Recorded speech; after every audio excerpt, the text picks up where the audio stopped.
Aluru MLA విరూపాక్షికి 14 రోజుల remand విధించారు.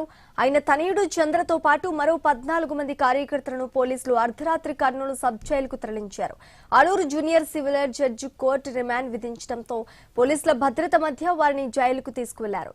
MLA Virupakshi ఆయన అనుచరులపై ఎస్సీ ఎస్టీ అట్రాసిటీ చట్టంతో పాటు పలు సెక్షన్ల కింద కేసు నమోదు చేసినట్లు పోలీసులు తెలిపారు.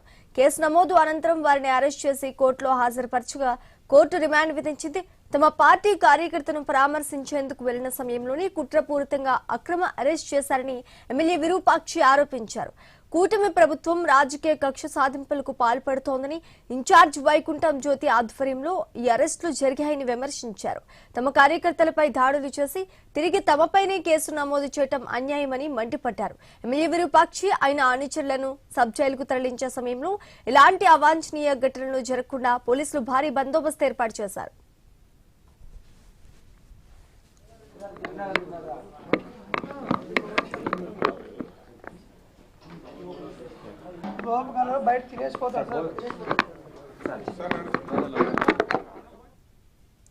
ఆలూరు ఎమ్మెల్యే విరూపాక్షికి 14 రోజుల రిమాండ్ విధించారు. ఆయన తనయుడు చంద్రతో పాటు మరో 14 మంది కార్యకర్తలను పోలీసులు అర్ధరాత్రి సబ్ జైలుకు తరలించినట్టుగా తెలుస్తోంది. ఇక ఇదే అంశానికి సంబంధించి పూర్తి డీటెయిల్స్ మా ప్రతినిధి గోపినాథ్ అందిస్తారు. గోపినాథ్, ఆలూరు ఎమ్మెల్యే విరూపాక్షిని పోలీసులు అరెస్ట్ చేశారు. ఏదైతే 2 రోజుల క్రితం మొన్న జరిగినటువంటి ఘటనకు సంబంధించి ఒక తెలుగుదేశం పార్టీ కార్యకర్త వైసీపీ కార్యకర్త మధ్యన జరిగిన ఫోన్ జంబాలకు సంబంధించి అంటే చిన్న వివాదం అది ఒక పెద్ద ఇదిగా మారిన నేపథ్యంలోనే వాళ్ళ ఇంటికి వెళ్లి మరి కూడా వాళ్ళ పైన దాడి చేసి పారిశ్రామికంగా ఇబ్బందులు గురి చేయడం జరిగింది. సో ఆ రకంగానే ఉద్రిక్తతలు మొదటి నుంచి కూడా కొనసాగుతున్నాయి. నిన్నంతా కూడా తెలుగుదేశం పార్టీ అదేవిధంగా వైసీపీ పార్టీ మధ్యన మాటల యుద్ధంతో పాటు ఒకరిపైన ఒకరు దాడులు చేసుకున్నారు. ఉద్రిక్తతలు కొనసాగుతున్న నేపథ్యంలో పోలీసులు అన్ని రకాల చర్యలు తీసుకోవడం జరిగింది. అది కాకుండా ఒక ప్రజాప్రతినిధిగా ఉన్న వ్యక్తి ఆయనే స్వయంగా వెళ్లి ఈ రకంగా అంటే దాడులకు ప్రోత్సహించే ప్రయత్నం చేయడం ఉన్న నేపథ్యంలోనే పోలీసులు ఈ రకంగా అరెస్ట్ చేయడం జరిగింది. ఆయనతో పాటు మొత్తం 14 మందిని ఇప్పటి వరకు కూడా గుర్తించి అరెస్ట్ చేశారు.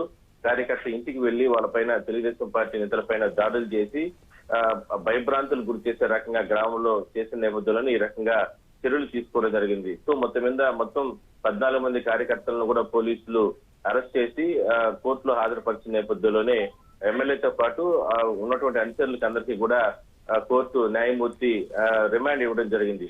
సో గత 2 రోజుల నుంచి కూడా చాలా యుద్ధ వాతావరణం కొనసాగుతుంది. కర్నూలులో అంటే ఎప్పుడూ లేని విధంగా కూడా ఫ్యాక్షన్ మరింత ప్రోత్సహించే విధంగా కూడా వైసీపీ నేతలు ప్రోత్సహిస్తున్నారంటూ కూడా ఇప్పటికే తెలుగుదేశం పార్టీ నేతలు జరిగింది. కేవలం కక్షపూరితంగానే ఈ విధంగా ఎమ్మెల్యేని ఒక ప్రజాప్రతినిధిని అంటే ఇబ్బందులు గురి చేయడానికే స్థానికంగా ఉన్నటువంటి తెలుగుదేశం పార్టీ ఇన్ఛార్జ్ ఈ రకంగా వ్యవహరించారంటూ కూడా వాళ్ళ ప్రోద్బలంతోనే ఈ రకంగా ఎమ్మెల్యే పైన కేసులు పెట్టి వైసీపీ నేతల పైన కేసులు పెట్టి ఈ రకంగా అరెస్ట్ చేశారు పోలీసులు అంటూ కూడా ఇప్పటికే కూడా వైసీపీ నేతలు కూడా ఆరోపణలు చేస్తున్నారు. సో మొత్తం మీద సీసీటీవీ ఫుటేజీలు జరిగినటువంటి ఘటన అదేవిధంగా బాధితులు ఇచ్చిన కంప్లైంట్స్ ప్రకారమే పోలీసులు కేసు నమోదు చేసి ఈ రకంగా చర్యలు తీసుకున్నారు. Right, thanks for the update Gopinath.